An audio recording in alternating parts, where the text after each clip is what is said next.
राष्ट्रपति को वेतन मिलता है, उनके पद के लिए राज्यपाल को मिलता है, पर उपराष्ट्रपति को उनको पद के लिए वेतन नहीं मिलता, बल्कि जो वो राज्यसभा में सभापति के रूप में होते हैं उसके कार्य के लिए उनको वेतन मिलता है। ये आपको याद रखना है। तो हमने राज्यपाल देख लिए, राष्ट्रपति देख लिए, अब हम देखेंगे प्रधानमंत्री और मुख्यमंत्री। ये साथ साथ हम कवर कर रहे हैं। यही होता है कि सिस्टमेटिक वे से पढ़ना, जिससे आप अनुच्छेदों को काफ़ी ज़्यादा देर तक याद रख सकते हैं। तो हम देखते हैं प्रधानमंत्री। तो सबसे पहले हम देखते हैं अनुच्छेद 74, 75, 76, ये तीनों प्रधानमंत्री से रिलेटेड हैं। तो इसे आप याद कैसे रखते हैं? पहले तो आपको पता होना चाहिए कि जो प्रधानमंत्री होते हैं, अनुच्छेद 74 में जो मंत्रिमंडल होता है ये राष्ट्रपति की सहायता के लिए बनाया होता है। मतलब राष्ट्रपति की सहायता के लिए मंत्रिमंडल का गठन किया जाता है, पर जो इसके हेड होते हैं वो प्रधानमंत्री होते हैं। जैसा कि आपको पता है कि भारत में जो राष्ट्रपति हैं वो तो नाम मात्र मुखिया हैं, ज़्यादातर पावर किसके हाथ में है? तो प्रधानमंत्री के हाथ में है। पर राष्ट्रपति की सहायता के लिए मंत्रिमंडल का गठन किया जाता है और इसके हेड प्रधानमंत्री होते हैं। तो 74, 75 लगातार ही हैं। और 75 के बाद हम देखते हैं 76। 76 में महान्यायवादी। तो महान्यायवादी कौन होते हैं? तो राष्ट्रपति द्वारा महान्यायवादी की नियुक्ति की जाती है। महान्यायवादी एक विधि अधिकारी होता है, मतलब सीधे शब्दों में आपको बताऊं तो ये कानूनी विशेषज्ञ होते हैं जो भारत सरकार को कानूनी सलाह देते हैं। तो जैसे राष्ट्रपति सुप्रीम कोर्ट से सलाह लेते हैं, इसी प्रकार महान्यायवादी होते हैं जिन्हें राष्ट्रपति नियुक्त करता है, पर जो सिफारिश होती है मंत्रिमंडल मतलब प्रधानमंत्री की सिफारिश पर ही राष्ट्रपति नियुक्त करते हैं और ये कानूनी सलाह देते हैं प्रधानमंत्री को। तो तीनों आपको याद रखना है। सबसे पहले तो 74 में मंत्रिमंडल, 75 में प्रधानमंत्री उसके हेड और 76 में कानूनी सलाह ले सकते हैं। उसी प्रकार जैसे प्रधानमंत्री है केंद्र के लिए, तो राज्य के लिए कौन होता है? मुख्यमंत्री उसका मुखिया होता है। तो अनुच्छेद 163 में मंत्रिमंडल, सेम टू सेम। इसको याद करने की ट्रिक भी एक ही है। देखिए कैसे, जैसे मैंने आपको वहाँ पर राष्ट्रपति और राज्यपाल में क्या बताया था कि एक जोड़ना है, यहाँ पर एक एक घटाना है। जैसे 74 है, क्योंकि जो अगर आपको देखा जाए प्रधानमंत्री की पोस्ट बड़ी है, मुख्यमंत्री एक स्टेप उससे नीचे ही है। आपको याद करने के लिए बता रहा हूँ, ऐसे नीचे है ना, एक स्टेप नीचे, तो बस आपको एक स्टेप नीचे घटा देना है। जैसे 74 मंत्रिमंडल है, आपको दोनों में एक एक घटा देना है। 4 में से गया 3, 7 एक 6, और जो एक घटा है आपको एक आगे लगा देना है। 163 आ गया। ऐसे आगे 75 में भी करना है तो 164 आ जाएगा। 76 में भी करोगे तो 165। मतलब इन तीनों से आप इन तीनों को याद कर सकते हैं। जैसे राष्ट्रपति के राज्यपाल याद कर लिया, प्रधानमंत्री का याद किया तो मुख्यमंत्री का याद कर लिया। तो तीनों साथ साथ ही हैं। मंत्रिमंडल इसमें 74 में है, अनुच्छेद 173 में 163 में मंत्रिमंडल है, इसमें 75 में प्रधानमंत्री हैं, तो 164 में मुख्यमंत्री हैं, और 76 में महान्यायवादी हैं, तो 165 में महाधिवक्ता। मुख्यमंत्री के लिए महाधिवक्ता होता है। जो काम मतलब कि महान्यायवादी प्रधानमंत्री के लिए करता है, वही काम महाधिवक्ता मुख्यमंत्री के लिए करता है। और जो महाधिवक्ता है इनकी नियुक्ति कौन करेगा? तो जैसे वहाँ पर राष्ट्रपति करते हैं तो यहाँ पर राज्यपाल करेंगे। तो एक ही ट्रिक से आप इन 6 को याद कर सकते हैं। तो प्रधानमंत्री और मुख्यमंत्री तो हमने देख लिए।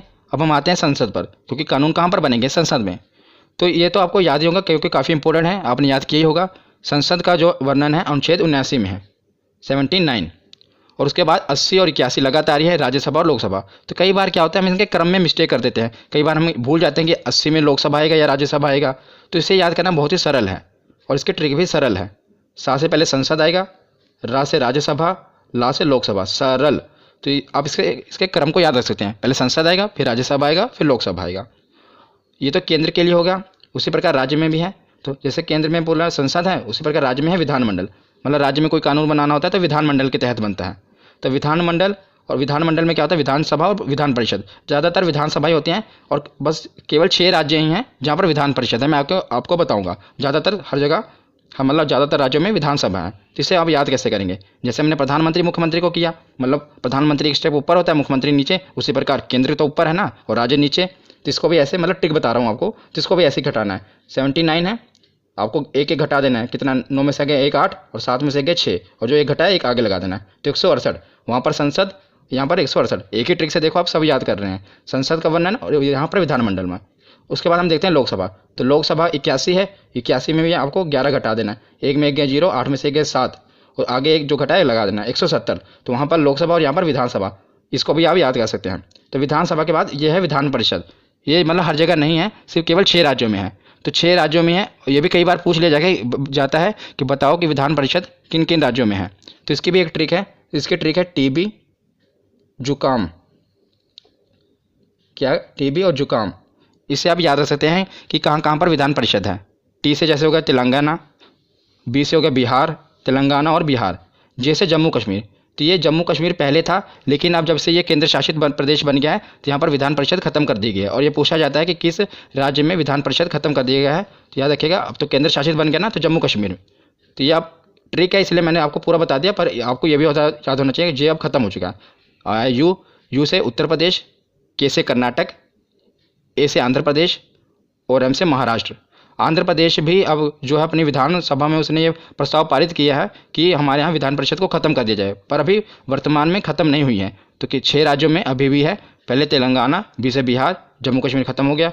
तो 1, 2, यू से उत्तर प्रदेश 3, के से कर्नाटक 4, ए से आंध्र प्रदेश 5 और एम से महाराष्ट्र 6। तो मैंने आपको विधान परिषद भी बता दिए क्योंकि ये भी पूछे जाते हैं। तो हमने संसद को भी कवर कर लिया ट्रिक से, और विधानमंडल, विधानसभा और विधान परिषद को भी कवर कर लिया। तो संसद के कुछ और भी अनुच्छेद हैं जो पूछे जाते हैं, मैंने साथ ही कवर कर दिया, उसे भी देख लेते हैं। तो हम आते हैं अनुच्छेद 100 पे। कई बार पूछा गया अनुच्छेद 100 में किसका वर्णन है? निर्णायक मत। निर्णायक मत क्या होता है कि मतलब कि अगर यदि लोकसभा में किसी मुद्दे पर वोटिंग हो रही है और जो वोटिंग है वो बराबर हो जाए, यानी कि निर्णय ना हो पा रहा हो, तो उस समय क्या होता है कि अध्यक्ष महोदय अपना निर्णायक मत देंगे। तो अध्यक्ष महोदय जिस पे अपना मत दे देंगे उसे ही पारित कर लिया जाएगा। मान लीजिए कि वहाँ के पक्ष में अपनी वोट दे रहे हैं तो कानून को पारित कर दिया जाएगा, ना के पक्ष में अपनी वोट दे रहे हैं तो कानून को पारित नहीं किया जाएगा। मतलब जबकि इसको याद रखना भी आसान है। देखिए 100 है ना, मतलब जब भी 50-50 बात आ जाए कि ना कानून का निर्णय ना हो पा रहा, 50-50 बात आ जाए, 50-50 100 होते हैं, तो एक वोट जो वहाँ पर अध्यक्ष महोदय हैं उनका निर्णायक मत माना जाएगा। तो अनुच्छेद 100 में निर्णायक मत का वर्णन है। 100 के बाद देखते हैं अनुच्छेद 108। तो अनुच्छेद 108 में संयुक्त अधिवेशन। अधिवेशन कब बुलाया जाता है मैं आपको बताता हूँ।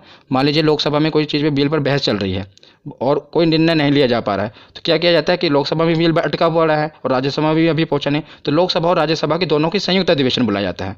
ये राष्ट्रपति बुलाते हैं जब वो बहुत ही मतलब जरूरी हो कानून बनाना, तो लोकसभा और राज्यसभा दोनों को बुलाया जाता है, इसलिए संयुक्त अधिवेशन किसमें है? 108 में। उसके बाद देखते हैं अनुच्छेद 110 और अनुच्छेद 117 दोनों आपको याद रखना है।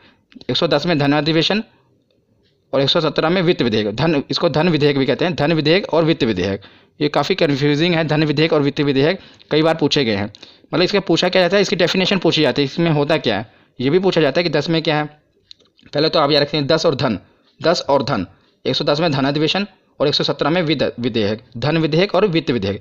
तो धन विधेयक क्या होता है, सरल भाषा में आपको बताता हूँ कि सरकार की धन लाने की प्रक्रिया को धन विधेयक कहते हैं। मतलब सरकार के धन जुटाने की प्रक्रिया को धन विधेयक कहते हैं और जुटाए हुए धन को विकास पर खर्च करने की प्रक्रिया को वित्त विधेयक कहते हैं। ये सरल शब्दों में है। और अब मैं आपको थोड़ा और इसको डिफाइन करूं तो जैसे आपको पता है विधेयक 2 प्रकार के होते हैं, धन विधेयक और वित्त विधेयक। धन विधेयक सबसे पहले लोकसभा में प्रस्तुत किया जाता है, ये आपको याद रखना है कि सबसे पहले से कहाँ प्रस्तुत किया जाता है, लोकसभा में प्रस्तुत किया जाता है। और धन विधेयक होता क्या है, जब सरकार को टैक्स से रिलेटेड कोई बिल लाना है, मतलब टैक्स घटाना है, बढ़ाना है, तो उसे धन विधेयक कहेंगे। और सरकार को बोरोइंग यानी कि कर्ज लेना है, तो जो बिल होगा, जो कर्ज लेने के लिए जो बिल पेश किया जाएगा उसे धन विधेयक कहेंगे। मतलब धन जुटाना ही है ना, बोरोइंग करना, कर्ज लेना है। और जो उस कर्ज लिए हुए धन को, मतलब जो भी सरकार ने धन जुटाया है उसको खर्चा करना है, पुल बनाना है, सड़कें बनानी है, तो वो वित्त विधेयक में होगा। तो याद रखिएगा धन विधेयक और वित्त विधेयक ये दोनों साथ साथ हैं। 110 में धन विधेयक है और 117 में वित्त विधेयक है। उसके बाद हम देखते हैं 112 बजट। 12 देखिए, इसको राइमिंग से आप याद सकते हैं, 12 बजट 2 बार बोलेंगे, याद रहेगा। अनुच्छेद 112 बजट। ये भी आपको बजट पता ही होगा कि एक साल का पूरा मतलब जो लेखा जोखा होता है सरकार की, यहाँ पर खर्च करेगी, कहाँ से इनकम आएगी, सब बजट में पेश किया जाता है। मतलब उसमें। और 112 के बाद है अनुच्छेद 116। तो जब सरकार बजट पेश करती है तो कई कुछ खर्चे उसमें रह जाते हैं, जो कुछ खर्चों का वर्णन है फिर सरकार बाद में क्या कहते हैं, ये तो नहीं करेगी, बाद में 1 साल के बाद फिर बजट आएगा तब पेश करेगी। बीच में ही बजट से नहीं होता, उसके बीच में ही अलग से बिल के रूप में लाकर संक्षेप में एक बिल पास करा लिया जाता है, जिसे लेखानुदान कहते हैं। तो इस पहले बजट पेश होगा, बजट में अगर मतलब कुछ रह गया, कुछ खर्चे का वर्णन नहीं है, तो लेखानुदान में अनुच्छेद 116। तो आपको ये याद रखना है। उसके बाद हम देखते हैं, अब हमने प्रधानमंत्री, मुख्यमंत्री, राज्यपाल, उपराज्यपाल सब कवर कर लिए। अब हम आते हैं सुप्रीम कोर्ट, हाई कोर्ट पर। संसद भी हो गया कवर। इस प्रकार आपको पढ़ते जाना क्रम वाइज, इससे आपको याद रहेंगे। अब सुप्रीम कोर्ट और हाई कोर्ट को देखते हैं। तो 124 में सुप्रीम कोर्ट का गठन होगा और 131 में सुप्रीम कोर्ट के अधिकार हैं। तो 124 में क्या है, सुप्रीम कोर्ट का गठन होगा भारत में, और 131 में सुप्रीम कोर्ट के अधिकार हैं, और 148 में CAG की नियुक्ति। तीनों आपको याद रखने हैं, तीनों सुप्रीम कोर्ट से रिलेटेड मैंने पहले उठाए हैं। 124, 131 और 148। पहले सुप्रीम कोर्ट का गठन होगा। 131 में बताया कि सुप्रीम कोर्ट की क्या पावर है, कहाँ कहाँ उसका अधिकार क्षेत्र है। और 148 में है कि क्या की नियुक्ति। तो क्या होता है, क्या की फुल फॉर्म है कंट्रोलर एंड ऑडिटर जनरल, और इसकी नियुक्ति भी राष्ट्रपति द्वारा ही की जाती है। इनका काम क्या है कि सरकार द्वारा जो भी खर्चा किया गया, व्यय किया गया है, उसका लेखा जोखा करना है कि सरकार ने जो खर्चा किया, जो घोटाले वगैरह होते हैं कहाँ से पता चलते हैं, वो कैग की रिपोर्ट से ही पता चलता है। जैसे 2G घोटाला हुआ, जो भी घोटाले में स्पेक्ट्रम घोटाला हुआ, ये कैग ही रिपोर्ट अपनी पेश करती है, उसी द्वारा ये सब उजागर होता है कि कहाँ पर कितना घोटाला हुआ। तो और इस समय अगर मैं आपसे पूछूं कि क्या कौन है हमारे कंट्रोलर और ऑडिटर जनरल कौन है, तो गिरीश चंद्र मुर्मू जी हैं। क्या ये भी याद रखना। उसके बाद हम देखते हैं, हमने सुप्रीम कोर्ट देख लिया, 1-2-4 और 2-1-4 हाई कोर्ट है, 1-2-4 सुप्रीम कोर्ट है और 2-1-4 ऐसे आप पढ़ेंगे तो याद रहेगा। 2-3 बार वीडियो को देख लेना, आपको पूरा कभी भूलेगा नहीं। तो अनुच्छेद 2-1-4 क्या है कि इस